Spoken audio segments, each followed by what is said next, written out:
For what feels like forever, multifamily real estate, we're talking apartment buildings, has been the absolute darling of the investment world. I mean, the logic was so simple, right? People will always need a place to live. But you know what? The winds are shifting. A storm is definitely brewing.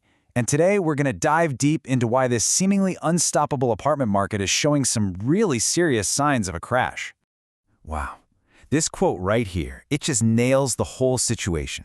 It's that classic piece of investment wisdom smashing head-on into a brutal market reality. For years, the gurus have been selling this simple dream.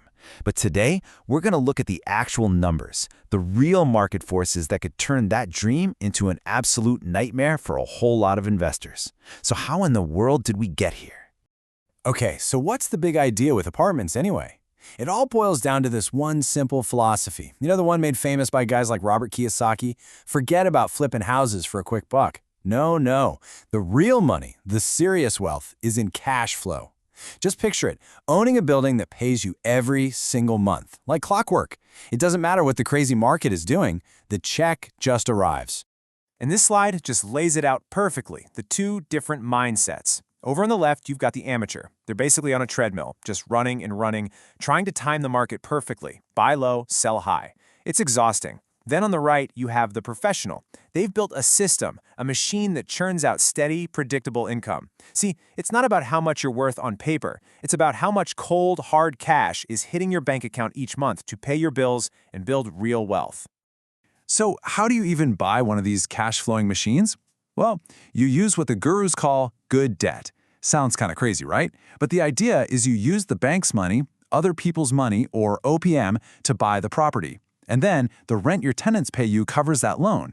When it works, it's like magic. Your tenants are literally buying the building for you. It's an incredibly powerful concept. So the whole mantra is pretty simple. Buy and hold. Never sell. Let your tenants pay down that debt for you and then just live off the cash flow. It's a powerful strategy, for sure, and it has made a lot of people very, very rich. But this entire system, the whole shebang, it all rests on one critical and honestly often overlooked assumption. What happens if you can't find a tenant? Or even worse, what if you have way too much competition? And that right there brings us to the most important question of this whole explainer. Every system has a weakness, a fatal flaw. So if cash flow is king, what can kill the king? And the answer is oversupply. That is the kryptonite for cash flow investors. Just imagine a city with way more apartments than people actually need to live in them. All of a sudden, landlords are fighting each other for tenants. They're offering a month of free rent, gift cards, you name it. The power completely shifts, and rents, they start to fall. And that reliable, beautiful cash flow machine, it just starts to sputter and die.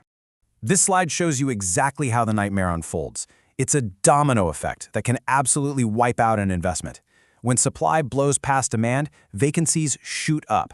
Landlords get desperate. They have to drop rents just to compete. And that beautiful, predictable cash flow, it's gone. It dies. The king is dead. So how can you avoid getting caught in this trap? Is it even possible? Well, yeah, you just need to know how to read the market. See, experienced investors, they don't fly blind. They have a tool. Think of it like a clock, but a clock with 4 very distinct seasons. And if you know what season you're in, you'll know when to plant, when to harvest, and, well, when to stay inside and lock the doors. Let's break this clock down. Phase 1 is recovery. The storm's passed, things are looking up. Vacancies are dropping, but no one is building yet. This is a great time to buy.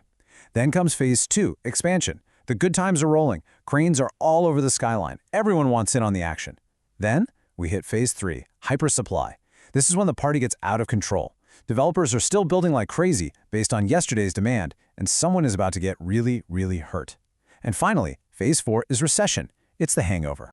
And this slide right here is your playbook. It's that simple. You buy in recovery, you think about selling in expansion, and you never, and I mean ever, buy in hypersupply. It's the danger zone. And right now, a lot of markets, especially in the Sun Belt, I'm talking about places like Austin, Phoenix, Charlotte, they are deep in that danger zone. The huge population boom they saw kicked off a building frenzy that has now completely outstripped demand. Now let's talk about a truly scary concept that happens right in the middle of that hypersupply phase. It's called negative leverage. This is the moment your good debt turns into very, very bad debt. Okay, let's try an analogy. Imagine you have a bucket and you're trying to fill it with water. Your cap rate, that's basically your property's annual return, that's the water coming in from the faucet. Your mortgage interest rate, that's the size of the leak in the bottom of the bucket. If the leak is bigger than the faucet, well, you're going to end up with an empty bucket, and fast. This table just lays out the brutal, simple math. If your mortgage rate is 7%, but falling rents have crushed your property's return, its cap rate, down to 5%, you have a negative 2% spread. Let me be clear, you are losing money every single month. You're actually paying your tenants to live in your building. It's a total disaster. So you see what's happening? You've got falling rents on one side, just hammering your cap rate, your income, and then you've got these stubbornly high interest rates on the other side, keeping your mortgage payment locked in place, super high. You are getting squeezed from both sides. And that, my friends, is the negative leverage squeeze. It's happening to investors all over the country right now. But look, this isn't just some abstract theory we're talking about, affecting a few unlucky folks here and there. Oh no. There is a ticking time bomb on the financial calendar. A massive event that could force this whole issue to a breaking point, and it is about to go off. The number you need to burn into your brain is $1.8 trillion. Yeah, that's with a T. That is the staggering amount of commercial real estate debt that is about to come due. It's called the wall of maturity, and for a lot of people, it's about to come crashing down. We're talking nearly $2 trillion in loans, most taken out when interest was basically free. And they are all coming due in the next 24 months. Now those owners have to go back to the bank and refinance at today's sky-high rates. But wait, if their cash flow is already getting crushed by oversupply and that negative leverage we just talked about, they won't qualify. It's a recipe for an absolute catastrophe, a potential tidal wave of forced sales and foreclosures. Okay, so with everything we've talked about, a huge market crash seems, well, it seems inevitable, right? You'd think so. But here's where it gets really weird. Because while one set of data is screaming crash, another set is pointing to a completely different future. A future with a massive housing shortage. How is that possible? This chart says it all. Because of the exact problems we've been discussing, the oversupply, the negative leverage, developers have slammed on the brakes, hard. New apartment construction has basically fallen off a cliff. We've pretty much stopped building the apartments of the future. And believe me, that is going to have a huge impact on the market just a little bit down the road. So this slide just lays out the two completely opposite futures we could be heading towards. Look at the left. We could see a brutal crash as that wall of maturity and the current glut of apartments force a massive wave of fire sales. But now, look to the right. By slamming the brakes on construction right now, we could accidentally create a severe housing shortage by 2026. And what happens then? Rents could go through the roof all over again.